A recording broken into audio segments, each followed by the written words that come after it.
order this computer. Here we go. Yes, please, Right. Fanny, carry on. Okay. I looked it up. I did an internet search and found I put it in the chat and found a website said that it consists of guna, which we knew, and Mm, upeta. So I looked up upeta in this mm. one, and it says one who has come near or approached, one who has betaken himself to, approached for protection, arrived at, etc., etc. So is that what Simon said? Yeah, that would, yes. I mean, that is the original meaning, the upa, up to or towards. So, upeti, that would be the original physical meaning of it. Okay. But then by extension of meaning, you've approached it means you have acquired it or you've got it. Oh, So okay. yes, so original physical meaning, you've approached something and then by extension got it. Got it. Okay. Yeah. Thank you. Um, yes, Simon, on your query about the imina, no, it's not a separate preposition fully declined. You can find it on page 54, top of page 54 in Perniola, and it appears to be just an alternative form of the more common imina. I, over the break, I actually used AI to check it, which I don't recommend because it's given me such grief and talks rubbish. But it's, it's claiming here that this ima is a fusion of three separate forms: ima, ena, and idang. So it's basically the same word. It's just another form in the same way that you can have to for the ablative. Mhm. Okay, right. But on this particular occasion, are you satisfied that it gave you a correct answer? Um, the thing is, it never admits it's wrong, and so you can never check because if you query it, it spools out masses of self-justifying rubbish, and you just give up. It wears you down. So yeah, I mean, I will just treat it as an alternative. I mean, I'm going. My form of AI is you at the moment. In fact, who was just recently? It might have been one of the members of our site. It might have been Rob Atkins in Manchester, or was it Greville, who was using AI to research something in Pali and got an answer that just appeared to be incorrect. And he checked it, and yes, it was incorrect. And then he directly confronted the AI. I've checked, this is wrong. Were you saying that just to please me? And confronted with this direct question, the AI system actually admitted that yes, it had been doing it just to please him. It admitted it was wrong. So it can be awfully useful, but you always have to double check. So, um, well, Fenny, would you like to give us a recitation of this verse? Oh my goodness. Yes, my goodness, indeed. Which verse do you want? There are three. The first verse. Yeah, well, we've done the Pujemi Buddham, you could do the Pujemi Dhammam. Sorry. Pujemi Dhammam Kusamen Anena Punyena Metena Chahotumokham. I can't do the Pupam Nilaya Tiyata Idam Me Kayo Tatayati Vinasabhawam. Okay, right. Just remember the to make these the a and the o long e te na cha hu Ena. tu mo kam. So the a and the o will always be long, as I say, unless they're forced to be short. In Okay. Sanskrit, they are always long, whatever follows. In Pali, the a and the o are long unless followed by a doubled consonant or a consonant cluster. For example, in Mokkam, it's followed by the doubled K, so it'll be pronounced as a short O. It wouldn't happen in Sanskrit. It's still long, moksha. Even if it was a double K, it would be mokka with a long O. But in Pali, it is shortened. There's another word, metta, for example. Metta, yeah. Yeah, which so Pali allows the short E. Also, there's some final this anuswara. Yeah. The Thais and the Sri Lankans tend to pronounce it with a m at the end, pupang bhavang. Yeah. This in the phonetics of Sanskrit and in the phonetics of the Ganges Valley, equally in the phonetics of Tamil, the final M is pronounced like an M, like the standard or ordinary M. So there can be some argument as to whether we should correctly say in Pali bhavang or bhavam. I don't think there's a right answer because if you're following a Thai style or a Sri Lankan style, bhavang. But equally, there's no harm if you want to follow what is likely to have been closer to the speech of the Buddha, namely the pronunciation of the Ganges Valley. That would probably have been just an M, bhavam, pupam, bhavam. I can stick to that guy. I should laser it. It doesn't really matter. It's a question of preference and style. My own preference is to pronounce it as closely as I can to the way that we hear the Vedas being chanted, which of course we've got plenty of good evidence for, plenty on the in internet. And that's probably the best evidence we have for how Pali is likely to have been pronounced at the time of the Buddha. But as I say, it's a matter of style and preference. I've been in arguments about it before. I've decided I'm not going to have any more arguments about it. Pure style and I will stand up for the notion that the Buddha is more likely to have, and those who spoke this language around him at the time, more likely to pronounce it was a M sound. But if somebody insists on saying pupang, okay, fine. So be it. Thank you. I mean, for example, who would dare to tell a Scotsman that he's pronouncing English properly? I mean, don't do it. You don't do it. You stand back. You say that the purest vowels are in Inverness. Okay, yes, you do get the purity of vowels in the Scottish speech. I remember an amusing occasion when I was trying to train a Scotsman to pronounce English properly, and I said, he was saying world, world. And I said, say what, say and he said, and I said, now say what, and I was coaxing it out of him gradually, were. And I said, now say world. He says, world. So okay, there we are. We were undergraduates and we were a little bit drunk at the time. I don't think we carried it any further. I shall say no more, having been brought up in Glasgow. Oh, you were brought up in Glasgow, were you? Okay then. Yeah, don't tell a Glaswegian his pronouncing, particularly after the pub closing time on a Saturday night. So, Ram, would you like to give us a recitation on the third one with Sangham? Pujemi Sangham Kusumena Nena Punyena Metena Cha Hontu Mokkam Pupham Milayati Yathaidam Me Kayo Tatayati Vinasa Bhavam. Okay, wonderful. Thank you. Thank you.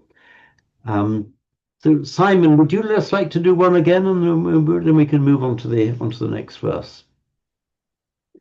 Pujemi sanghang kusumena nena, punyena metena chahotu mokkang, pupang milayati yata idamme, kayo tatayati vinasa bhavam. Okay, wonderful. So we can.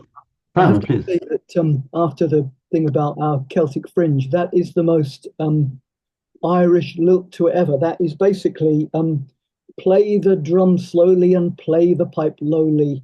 Play up the dead march as we go along, and bring me to Tipperary and lay me down easy. I'm a young soldier who never done wrong. Wonderful.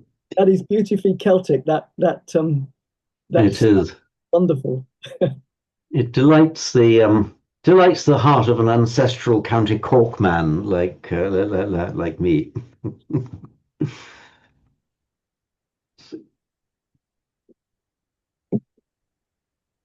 Okay, so we're now on to the Paniya Puja. So, and this is in prose rather than in verse. So, Sugandhang Sitalang Kappam Pasanna Madhuram Subhang Paniyametam Bhagava Patiganhatu Muttamang. As I've mentioned in my note here, there's a bit of a problem with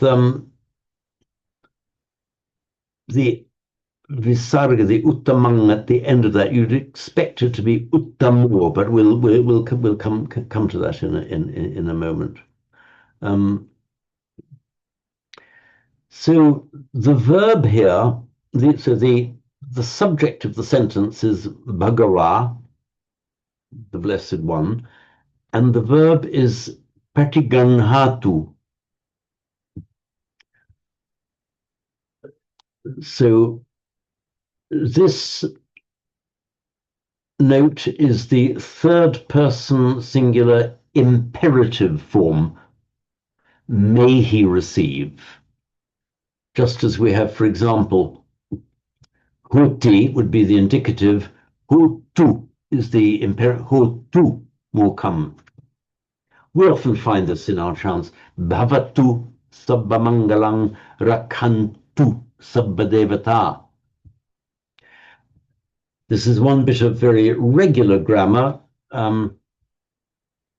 happy to say, to which I'm not aware of any exceptions, is that whereas in the indicative for the third person, you get the indicative ending in ti, bhavati, huti, and in the third person plural, the they, it's with an n, hunti, bhavanti, vadanti.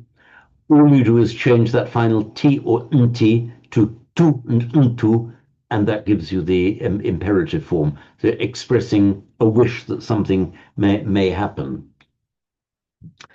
So patiganhatu, may he accept or receive. The use of the pati here, which is prati in Sanskrit, prati in Pali. It's this rather, it has the essential meaning of back in reverse, going back, but it also has the meaning of a reciprocity, like almost like the English prefix counter, counteract, countervail. So doing something in balance with or in response to something else. So ganhati on its own without the pati would just mean takes, ganhati. Patiganhati, which we could invent a word to counter take, it doesn't mean he takes it, but specifically means take in response to being offered. So it has the meaning of accepting. When you are taking something, you just take it. But by the use of the English word, say accept, that implies that you have been offered something. It's only because of the offer that you are able to accept. So patiganhatu means may he then accept it, not just take it, but accept it. So it's the act of taking, but in response to the offer that has been made. That's the force of the pati here. Again, we see this inserted M, which we had in Punyena Metena, Patiganhatum Uttamang, and no grammatical significance at all. It's just to break the hiatus between the two vowels.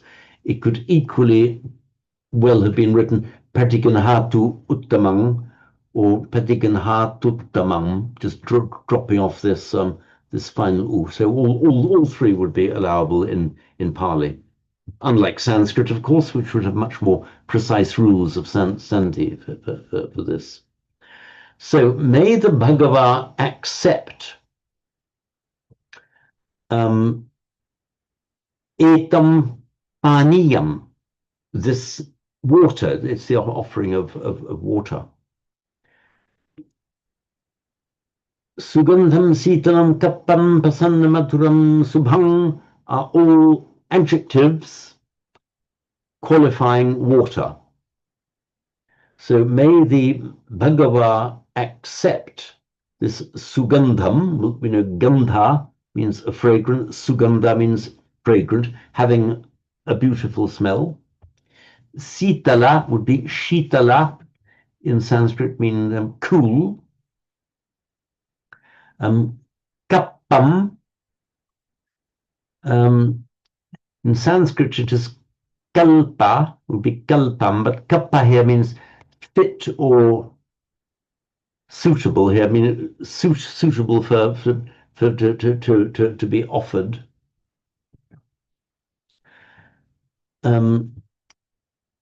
This is Pasanna Madhuram, this is just a Dvandva compound. It could equally have been written Pasannam, new word, Madhuram, but optionally you can just combine those two separate adjectives into a simple compound. Pasanna Madhuram. Madhura means sweet. It comes from the word madhu, meaning honey.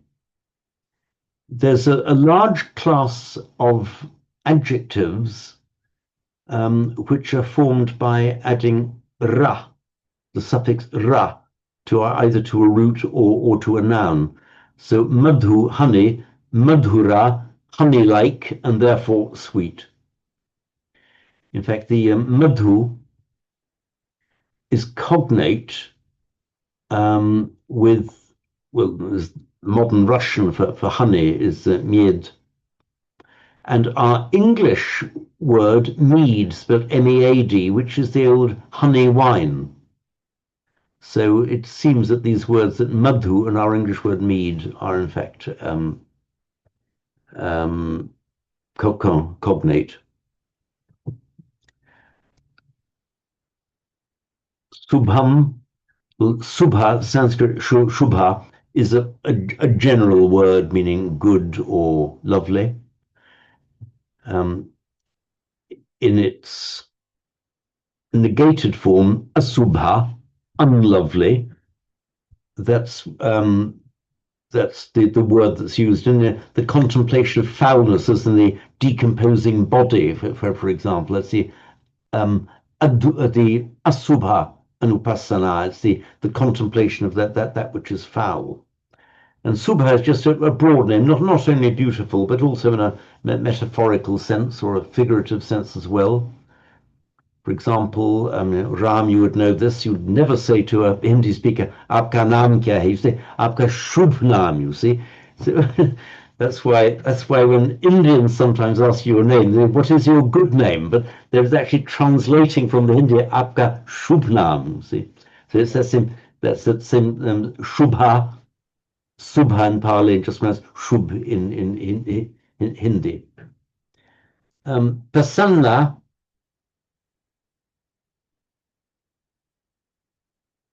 there's a whole story to this word prasanna. Simon, yes. You're muted, Simon. I keep unmuting and it doesn't work. Oh. With subha, is the bha bit on the end, is that to do with like state or being, so like good being, or is that just accidental? Oh, no, that's accident. I see what you mean. The answer is no. The root is shub, and there's the root shubhana as well. So yeah, I can see why you thought that, but separate root shub. Originally, it meant bright or light, and then by extension, beautiful and lovely. Uh, and what about kapam? Is that also kapam in Sanskrit? I thought you That's actually it's kalpa. kalpa. Okay, right. Yes. Now, kalpa, you see, now there's a lot of profound meaning to that word. Yes, yes, yes. Okay. Um, and we have the word kalpa meaning an eon of time, a very, very long time, an eon. That's the same. It also becomes also becomes kappa in Pali from the root klip and kalpete. But that the root actually means to arrange or to organize something, um, and then to make a formation in the mind. You organize something in your mind. If you remember the eightfold path, samma sankappa, in Sanskrit, samyak sankalpa. So the sankalpa is the formulation of an intention in the mind. And under Hindu, I'm happy, open to further comment or correction on this, but under the Vedic doctrines and stories of creation, the reason kalpa was used for an eon because the kalpa, which came to mean an organization and something happening in the mind, a formulation in the mind, because the visible universe that lasts for a kalpa is a kalpa in the mind of Brahma. It is a formation in the divine mind. It also has a very mundane meaning in the causative form kalpayati, Pali kapeti.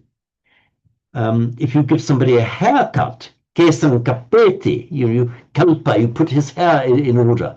You can bhojanam kapeti, or bhojanam kalpayati in Sanskrit, mean you prepare food.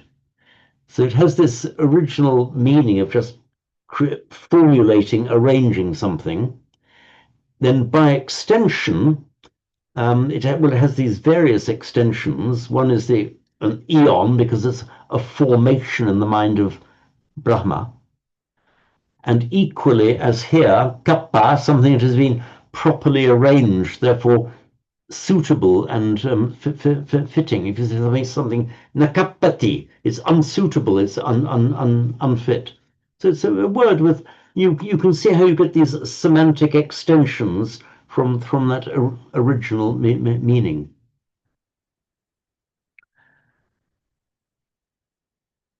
Prasanna.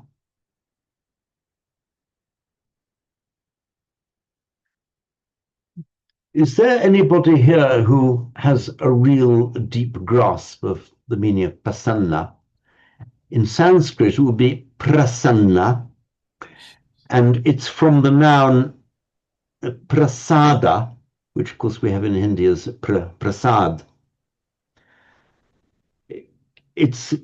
Simon, please. I've got a shallow grasp of it because it's from pasidity, isn't it?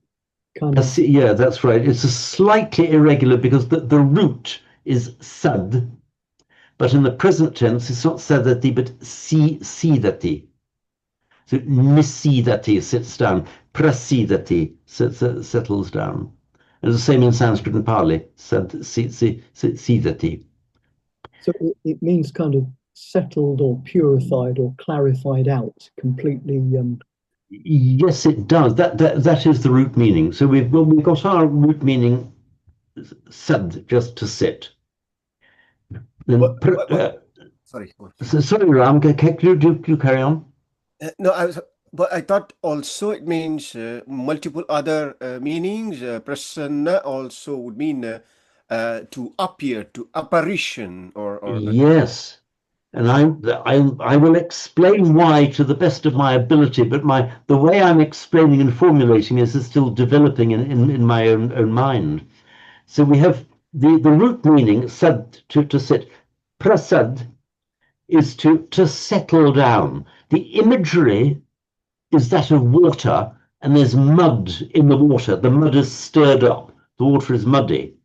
But when the mud, all the flecks, the impurities, prasidanti, they settle down, that leaves the water is prasanna. The water is settled, you see. And therefore it is pure. Now, it's when it's often translated with pasada as something like can be translated, seen it translated something like faith, confidence, and trust. Well, kind of, yes, but the underlying idea is that when you are receiving the Dhamma, you receive it pasadena with pasada, prasadena. Your mind is prasanna. It means that you've cleared your own mind of impurities, that you're putting your own mind in the correct state to receive the Dhamma, so it's with a purified mind. And also, interestingly, among the Hindus, when you give an offering of, an offering of flowers or food to a deity, in Hindi it's called you're offering prasad. I often wondered why prasad was used as a word, or prasada, of course, in Sanskrit, prasad in Hindi. Why was this word used? And then it dawned on me, and I'm really interested in hearing any other ideas that you may have, that you are making an offering to the deity in the hope that the mind of the deity will be full of prasada towards you. It will be open and clear and benevolent towards you. So the prasada here is used in the sense of the clear, benevolent mind, but that's the effect that you're hoping to have on the mind of the deity by making that offering. Any further ideas on this will be very welcome indeed. As I say, this is a developing thing in my mind. Please do, Ram. Please do. It's kind of in line. Do you use the word in Of course, Tamil? yeah. It's also prasadam, prasad. It goes in all languages. Okay, right. Yeah. Yeah. I think it's probably also along the lines of what you said, the mud settling down and the water clarifying. So Yes. when you offer something hot or cold or whatnot to the deity, I think what's returned back from the deity is supposed to be purifying whatever metaphorical dirt in what you offer, and then Yes, yeah. back, I guess. Yeah, that's probably. Yeah, I like that notion. So you're making an offering to the deity. The deity will look upon you with benevolence and create a prasada within your own mind. He'll purify you of the defilements.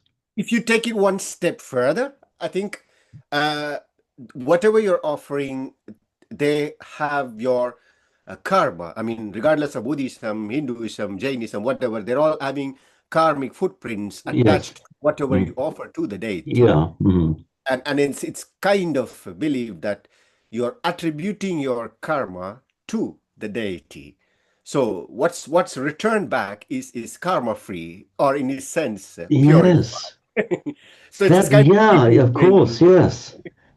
Because in some traditions, I think you find it among the Tibetans, not so much among the Theravadins, I don't think, but maybe a bit, that where there's in the relationship between the guru and the disciple, the guru will sometimes be treated as taking on the bad karma of the disciple on himself, because his own purity is broad enough to take it, but he will be relieving the shishya, the savaka of the bad karma. So yeah, that's I like that extension of meaning you've given, Ram. Yeah, I like that one. It really makes sense. So there's so much to this word. Simon. Yeah, Ram, did you also say that it meant something like appearance, or did I mishear? Uh, Pardon? Apparition, prasanna. No, no, not prasada. Prasanna. It's a variant. Yeah. Hmm. Prasanna. Prasanna is also a noun and a verb. Correct me, James, if I'm wrong. But prasanna can be used both ways. So if someone is making themselves prasanna, which means if it's used as a verb, they are making an apparition. I mean, it's usually referred to as higher beings and stuff, I guess. Oh, okay. An apparition, Uh-huh. prasanna. Ah, I hadn't even heard. I hadn't heard of Yes. That's a new one on me, Ram. Yeah. So, The let me just explain the grammar of it. The grammar is in fact quite simple. Let me just call up my iPad again. Here we are. While you're finding it, James, the I'm about to have surgery on my spine, and Oh, the doctor is actually called Prasanna. So I'm hoping ah, this means settled rather than apparition. that's a very auspicious name, Dr. Prasanna is. Goodness me, I'm sorry to hear that, Simon. When is that due? Well, NHS, you tell me. Okay. Oh, well, Bhavatu Mangalam, may you recover well. So keep us informed anyway. Um, So long as he's not called something like Kampati, trembling. the trembling, yes. Well, in Pali would be Kampanahati with trembling hand. So what happens is we've got the root sad, um, and see, and it makes a verbal noun prasada. This would very often happen at the short a in the root often becomes a long a in the verb. Vadvada sada. All that's happening here is that this is one of those words that makes its past participle by adding na, not ta. So there's a class of verbs in Sanskrit, dinna, sanna, that add a na. Exactly as in English, we have a class of verbs where our past participle ends in en and not ed. Exactly the same, like written, spoken, driven. So it's just a group of verbs ending with an en. It's exactly as has come from, this reflects what we have in Sanskrit and Pali.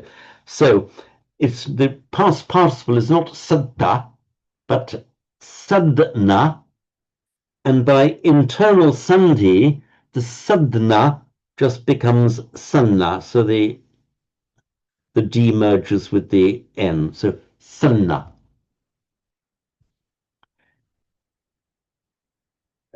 So in Pali, by the way, remember that although the so is it prasanna is actually is the past participle, but then used as an adjective. Note that in Pali, you sometimes find the past participle as in it's sinna rather than sanna. Sambudho dipadang seto nisinno cheva majjime. So in Sanskrit it would be nishanna, in Pali it is nisinna. So that's just a variant per Pali form. So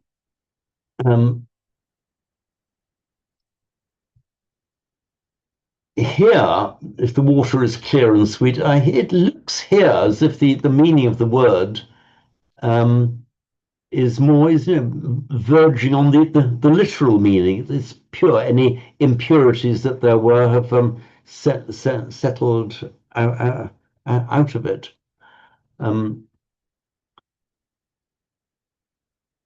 In fact, in the opening verses of the Dhammapada, you talk about, if you act or speak with a pasannena cetasa, with a purified or a calmed mind. And you can also have vipassana, which would be viprasanna. So this prefix vi here, suggests not only that the impurities have settled to the bottom, prasanna, but viprasanna suggests they've settled and been got rid of as well. So the water is not just pure water with mud at the bottom, but it's the mud is completely removed from the water. That's the further effect with this prefix vi.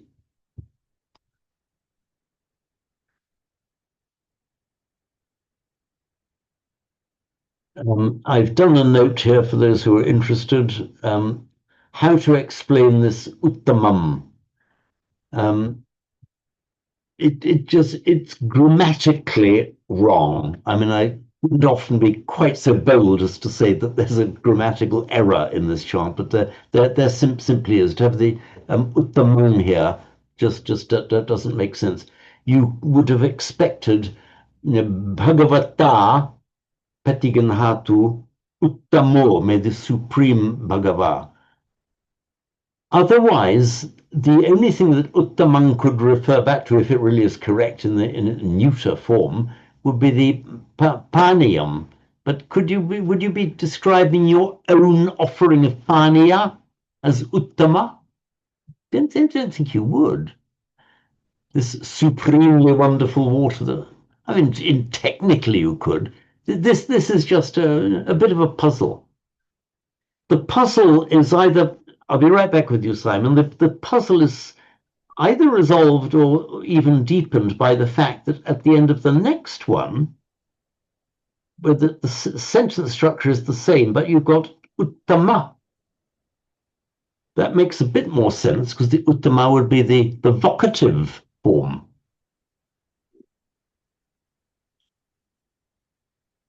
Even that leaves us with a slight puzzle, because Patiganhatu, Bhante Patiganhatu, may he accept. But now Uttama is a vocative form, may you accept, but this is in the third person, so we'd expect this Uttamo to be used in the nominative, not the vocative. May you accept. May you, the supreme one, accept. You'd say the imperative, Patiganhahi Uttama, you accept, please, O supreme one. So I put notes on this if you're interested in looking at it further, but this has created, we know what the meaning is, but it's just created a slight linguistic puzzle for me. And do remember that sometimes slight grammatical anomalies do slip in.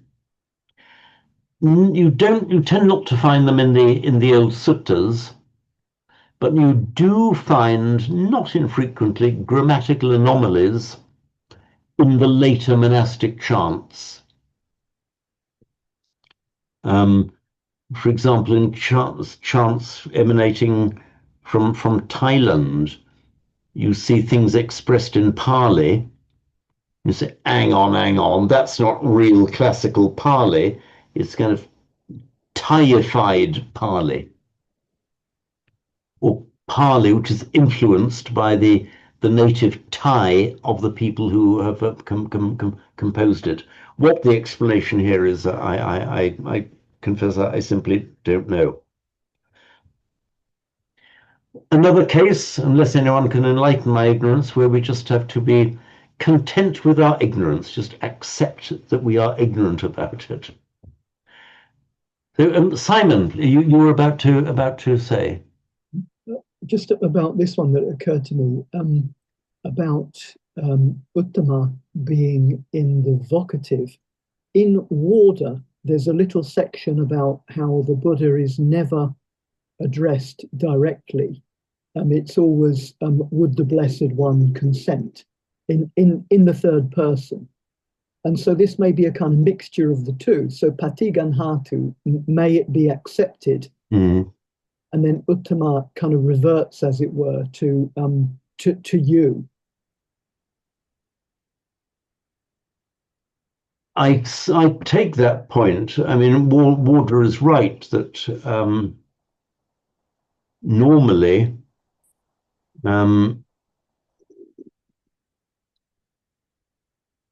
you would use kind of a third person form in certain contexts of reverence or respect. Um, might your lordship want another glass of wine? You see, not do you want, but does your lordship want? Because Sometimes not even your, just his, does. would His Majesty require this? Yes, yeah. So that's an interesting point. So you're right. Just so may the Blessed One, Patikan Hatu, may the Blessed One accept. So, and this could be a kind of a slipping back into a vocative. Yes, You'd expect it to be in the nominative. May the Bhagava Uttamo. But I can see the point. and it's also, I mean, I know it's verse and they can kind of mess the order around. Wouldn't it be a funny place to put Uttamang and Uttama at the end after Patigan Hatu? I mean, you wouldn't have that in prose, would you, in the same way? You wouldn't know. You tend to in regular prose you would put it you put the verb at the end. So presumably what you're doing with verse is you're finding something like this and then just looking around to see what it agrees with. And in this Yeah. case, you can't find anything. Yes, looking around to see what it agrees with, and the only things that grammatically, or in the first one, the uttamang, the only thing it grammatically agrees with will be the paniyang, the water, but that just seems a little bit illogical. Utmost water, yeah. Yes, there's supreme water. This pania, um, there are several words for water. It's udaka and jala are just ordinary words meaning water. Pania is specifically drinking water. And that It's it's from a root pa, meaning to drink. So pania literally means drinkable. The distinction has been lost, for example, in modern Hindi and Urdu, and I think other languages of northern India. Pani is just the ordinary word for water, whether drinkable or not. That's become the generalized use of the word water. But it's specifically, if you go back to Sanskrit and Pali, it specifically refers to drinking water. Sorry, what is the other word for referencing normal water that is Um, non-drinkable? Jala Ah, okay. and Udaka as well, both and Udra are the normal words for water. Yes, yes. There comes the Udrani. I think we were discussing the before the device that you use for pouring water for puja, Oh, Udrani. that's right. Yes, yes, that's right. You're right. And the word, And Pani and Jal are just interchangeably used. There's no distinction. It's interesting that you say this. Yeah. so in Tamil, they're No, no, or Hindi. in Yeah, Hindi. Yeah, that's right. That's right. I mean, if you go back to Sanskrit and Pali, they're not interchangeable. Panya, but you're right. In fact, normally, and the most common word for water in Hindi and Urdu is just pani, whether drinkable or not. The notion of drinkability is inherent in the word pania itself, because pania literally means drinkable. Is the actual meaning of the word from the root pa to drink. Um, not a future passive in the sense of, to be drunk or drinkable. that's right, it is.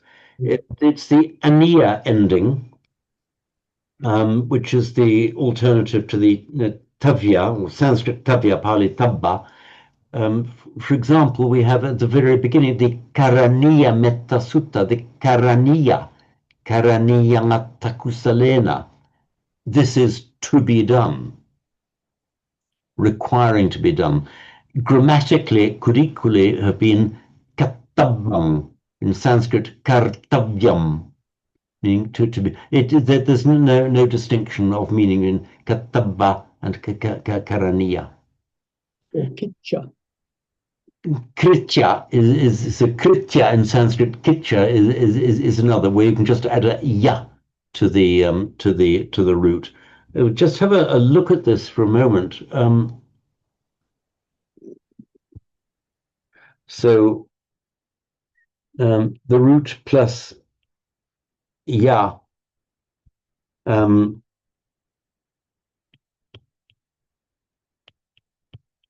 tabba,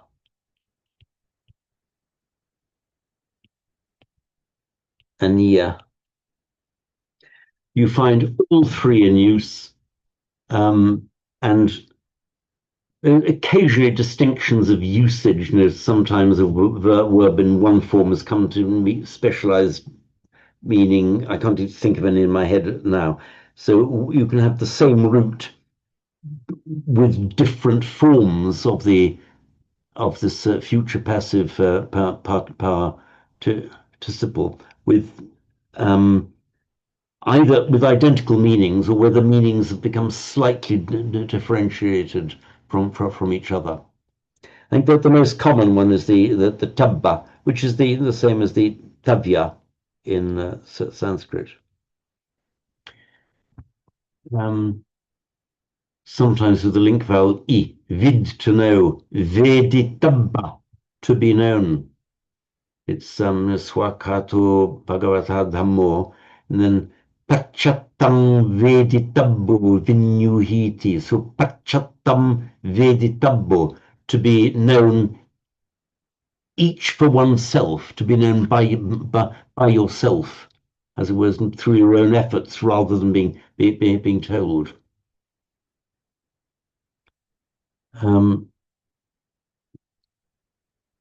Where were we? Oops. James, Simon. can I just ask about that future passive? Because this was the problem I got into with the AI a couple of days ago. I've just found it in my notes, and I was looking up the original sutta for the stuff in the Geram Karuna Tilake, and what you find in the sutta is, and it's that thing about few are these and many more are those. It's that sequence, if you remember. Yes, that's right. Yes, and it's talking about in Jambudipa in India. Few are the places which are arama, so like parkland or pleasure grove, ramaneya. Okay, now I originally thought that's an interesting one, because are we talking about ramaneya, future passive, to be enjoyed? It something like ramaneti, and to make enjoy, and then with an optative ending. But it would not give me a straight answer. So I'm wondering if you can help with that one. I think I might be a bit like AI here. I'm not quite in a position to give you a straight answer on that at the moment. The future passive participle, they must exist. I don't think they're very common. The future passive participle from the causative verbs. We have an etabba. Here, I think it just means to be enjoyed. Because there is one ramaniya, which means kind of beautiful or like. Yeah, but ramaniya then would mean beautiful in the sense of to be enjoyed. Did you see the form aya there with an E-double-Y-A? Arama ramaneyakam. It was spelled E-double-Y. Indeed, yeah. Okay, right. That is just a variant of the iya form. You occasionally see that variant. In fact, you see it in the Itipisuchan, Supatipanno Bhagavato Savakasango, and Ahuneyo. Dakineyo, Angelikaraneyo.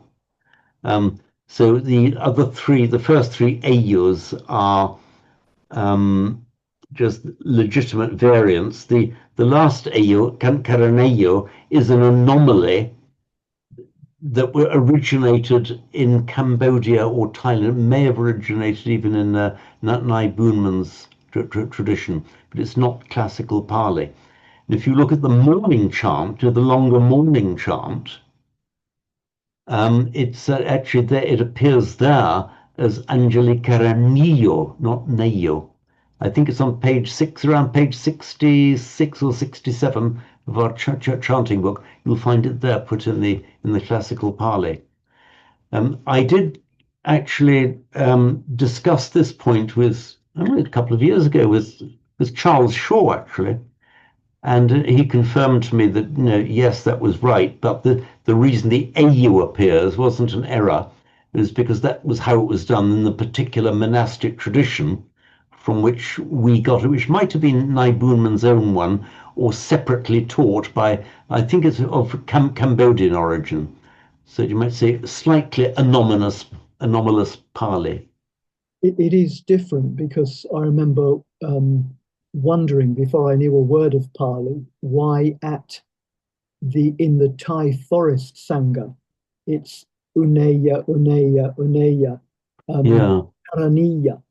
So it yeah, was different, and I thought that sounds like the same word, but they're pronouncing it differently. But yeah. it's different in their chanting book. I think that it's almost as if you have, okay, Pali is meant to be Pali, kind of a unified Pali is Pali, but you do have, you get slight dialectical variations. And if you say to a Thai monk, you'll pronounce it with a slight Thai dialect, I think most of them would vehemently deny that they're doing any such thing. But so a bit like correcting the English of Scotsman. So you just allow it to happen. I feel fairly convinced it's just a linguistic variation caused by pressures of the native language of those monks. It's pretty harmless. I mean, the deviations are so minor that they don't actually they aren't detrimental to our understanding of what it means. Um,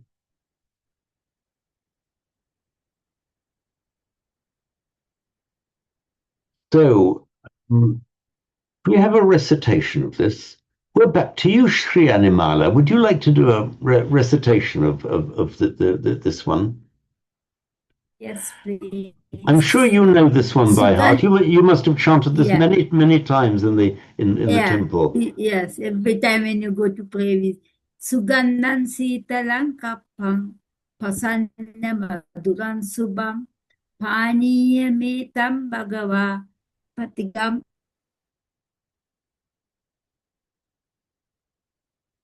We've lost you there. I think you've got internet failure. Okay, you're back now. You can say those last two. Yeah, Just say the last bit.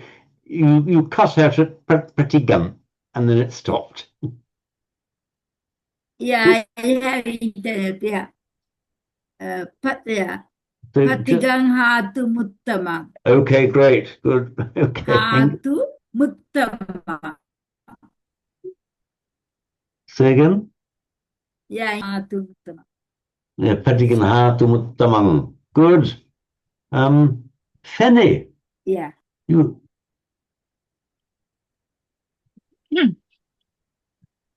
Sugantam sitalam kapam pasanna maduram supam paniyam etam bhagawa patiganhatum mutamam. That was pretty good, but just emphasize the doubled consonants a little bit more. Kapam, Yeah. tamang. Uttam. It is quite important to emphasize those doubles. Yes, there's always something you miss. No. Okay, jolly good. Thank you, Fenny. Yes, Ram, would you like to give us a recitation of that? Sugantam Sitalam Kappam Pasanna Maduram Subham Paniyam Etam Bhagava Patiganhattu Muttamam. Okay, wonderful. When you are pronouncing Pali, do you make a deliberate effort to have it more on the Hindi side rather than on your native Tamil side? And Uh, how is your mind directed when you're pronouncing Pali? I'd be really interested to know. uh, it depends. I mean, I'm quite fluent and well versed in Hindi and Of course you Sanskrit. are, yeah. Mm. I'm not thinking much about Tamil, so that's why. Okay, right. So would it be correct then to say, with your knowledge of Sanskrit, your primary influence would be the standard Sanskrit pronunciation? Exactly. I learned Including. Vedic chants properly and stuff. So, That accounts for it. Okay, yes. In fact, I'm relieved to hear you say it because I adopt very much the same approach to Pali. Unless I'm having to pronounce it in a Thai way or a Sinhala way, I gravitate towards the way of the Vedic pronunciation. to be honest, I found it very difficult when I first discovered that you have to pronounce it differently towards the end, the words ending with M, with an ng. I tried it, but I was properly messing it up, so I gave up. I had the same problem as I was mentioning earlier with exactly that. I wanted to do it in the Sanskrit Vedic way and ending with an which is of course normal to you in Tamil because most of your neuter nouns end in an don't they? But it's only by pressures from my own Samatha Sangha that I've had to do it in a Thai way. Mm. Okay, so this brings us round to you, Simon, and we can wind up then. Sugandhang sitalang kapang pasanna maturang subhang paniyang etang bhagava patiganhatu muttamam. Okay, great. So before we wind up, then, any further comments or queries arising out of this? Nothing specific to this chant itself, but the Sugantam and Sugantim, looking at that reminds me of a very famous one-line chant in Sanskrit, offering homage, praying for release and moksha. It's Mm-hmm. Trayambagam yajamahe sugantim pushtivardhanam. So it just goes like so. Yeah. Sugantim Pushtivarta. Yes, that's right. Yeah, it's a very famous old chant. Can you just Yes. do it again slowly for us? Yes, Trayambagam yajamahe suganthim pushtivardhanam urvarukamiva bandhanan mrityor mukshiya mamritat. Meaning you relieve us from this cycle of birth and death. Yeah. Urvaruka, like a cucumber that is mrityu bandhanan, which is released from Birth and death cycle. Yeah. the Bandhanat is a bonds of cycle. death. Mrityu bandhanam. Yes. Actually, I'm glad you recited that because I do have that little chant there pasted to my fridge door in the kitchen. Nice. Okay, great. So what we can do, we can just stop. We go. So we'll just on 9:15, so we can chant the blessing together and wind up for the evening.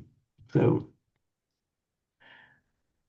Bhavatu Sabba Mangalang Rakhantu Sabba Devata Sabba Buddhanu Bhavena Sada Suti Bhavantu Te Bhavatu Sabba Mangalang Rakhantu Sabba Devata Sabba Dhammanu Bhavena Sada Suti Bhavantu Te Bhavatu Sabba Mangalang Rakhantu Sabba Devata Sabba Sanghanu Bhavena Sada Suti Bhavantu Te. Sadhu, sadhu, sadhu. And I hope one day they will refine the Zoom system so that we really all can chant in harmony. The problem is the slight delays in the sound coming through. Okay, wonderful. So thank you for being with me, and see you all next time round. Okay, thank you then. Thank you, James. Thank And stop you. Have a nice weekend, everyone. recording. Goodbye. Bye. Bye. Bye. Recording. Stop recording. I thank you. Yeah.